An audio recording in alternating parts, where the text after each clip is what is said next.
Hi there, folks. This is Brian, the self-appointed mayor of Christmas and the lead host of Tinseltown, the holiday movie podcast. It's a podcast where once a week we review a Christmas, Thanksgiving, New Year's, or otherwise midwinter holiday movie in order to establish the new holiday canon, the 20 officially canonical holiday films that you can watch every single year. It's all highly subjective and, we hope, highly entertaining.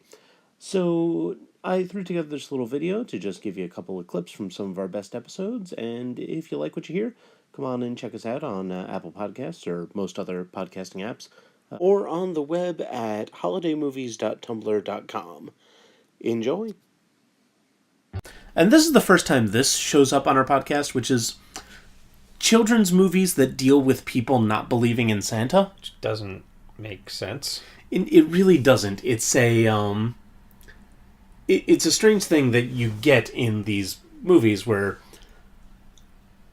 I mean, the kids that are watching them, for the most part, will theoretically believe in Santa, and they, as far as those kids are concerned, the adults in their lives also do. Right. Because they have no reason to think otherwise. Yeah, and so... Except for some movie telling them that they shouldn't. And I'm sure we'll get more into that with future movies on this list, so we won't worry so much about that. But it turns out this kid is, like, very hardcore into the not believing in Santa. He's got, like, a little evidence locker. Yeah.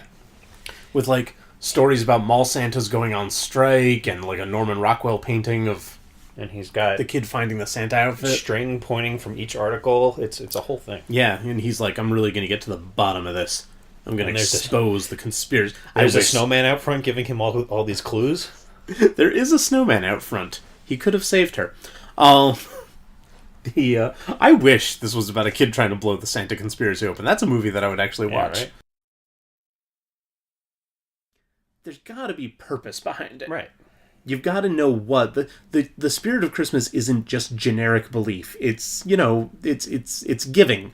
And the kid gets this first gift of Christmas, and then it falls out of the hole in his pocket, which we mentioned way back at the beginning. Yeah. And then he gets it again under the Christmas tree.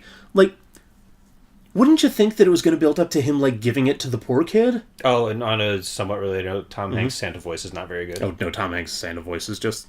It's just Tom Hanks talking down here. He does a pretty good, quiet ho-ho-ho. Yeah. He does. I like when Santas chuckle, do that, when they do that, like, ho, ho, ho, like that kind of, like, little thing. Yeah. But no, it's like he spent all of his time developing that, and then was like, "What? We're recording today? Oh no, that's my that's kind of a Tom Hanks. Yeah, it's all right. Oh, we're recording today. We're recording today. There's a snake in my boot. Somebody's poisoned the water hole. I'm Walt Disney." You know how Walt was always walking through the halls with his famous catchphrase, "I'm Walt Disney." I'm a 10-year-old boy in the body of an adult man. I have sex in this movie. Don't read too much into that. Yeah. Big is creepy. Oh, Tom Hanks. So we open up on Christmas Eve, thus justifying this movie's existence in our podcast. Outside of the Midnight Club, where Fred Astaire is being a jerk to people out on the street. Like, there's some kids, like, just, like, dancing and having a good time and playing the harmonica, and Fred Astaire's like, look here, you little whippersnappers, I'll show you how to dance. Yeah. Suck on that, you mooks. Then he gives each of them, like, a dime. Yeah. And then next he goes up to the bell-ringing Santa, and he's like, you call that ringing a bell? Hand it over here, Saint Nick, I'll show you who's boss. Ding, ding, ding, ding, ding, ding, ding, ding, ding, ding. What an asshole. So, Bing shows up to Ted's dressing room with a pipe in his teeth and murder in his eyes. That's exactly what it is. He sees a new man. He's going to go and get her. And first, I've got to take care of the hypotenuse of this little love triangle here. Bubble, bubble. Oh, no, wait, I'm sorry. I forgot about my new Bing Crosby phrase. I'm going to kill somebody. You better eye sauce and leave her alone. Boo. You really scalened into that one. You know why people listen to this podcast? For the geometry jokes. Oh. Its geometry jokes have no equilateral. Use this role, our acting training to sort of role play this situation, okay? Okay. So you be the Plaza Hotel booking clerk, and I'll be the talk boy. Hi, Plaza Hotel.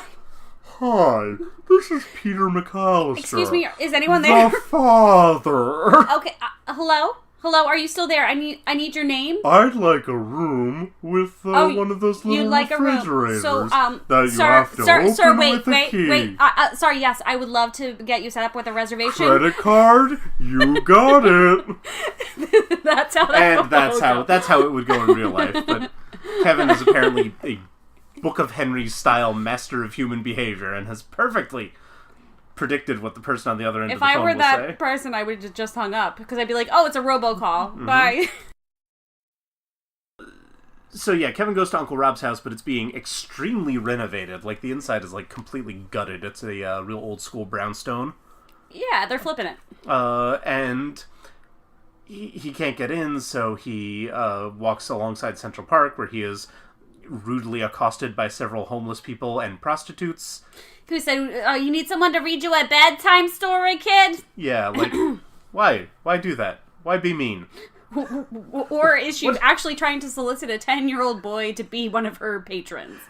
I was going with the more charitable interpretation, which is she feels like being cruel to him, but I'm not gonna lie, yours did float across my mind. Yep.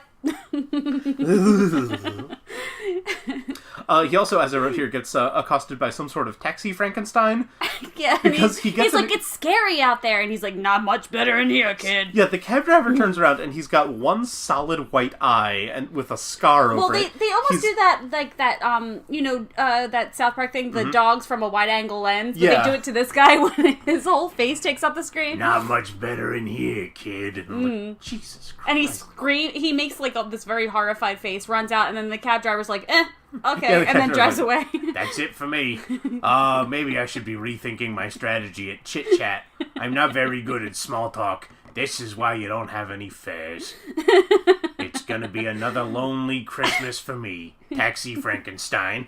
I would like to watch that movie.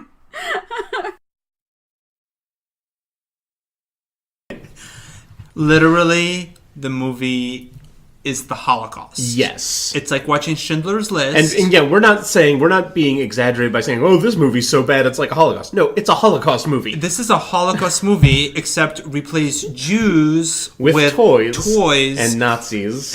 rats Yeah.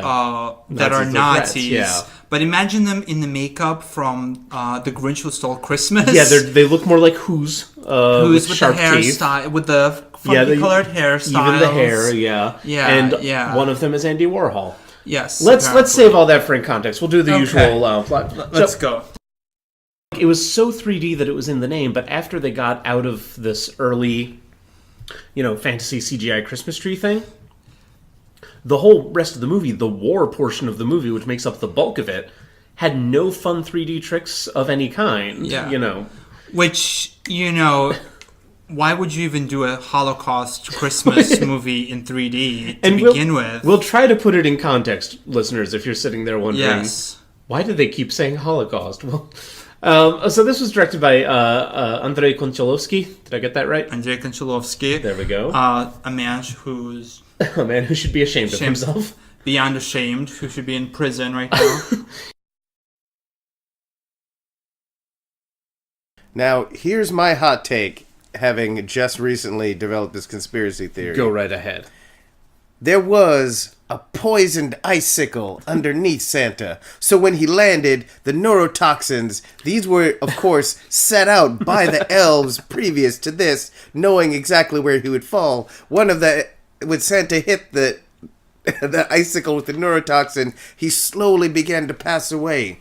First, it stopped his speech center, so he wasn't able to talk. Exactly, see? And then it slowly started taking out his brain, leaving, at the very end, just his hand. Because his hand waves goodbye, and it's super creepy. So creepy. And then they turn around, and then the elves come in, snatch the body, and disappear. Yes.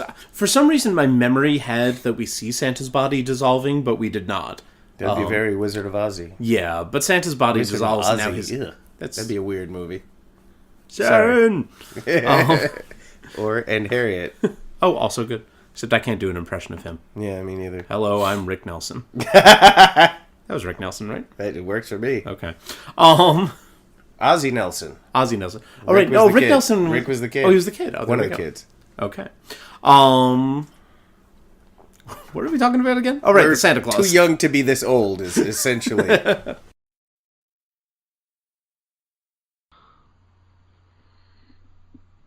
Yeah, I don't know. I don't get it. I mean, yeah, it's supposed to be like he's a super nice guy and stuff, but also it's a Michael Shannon.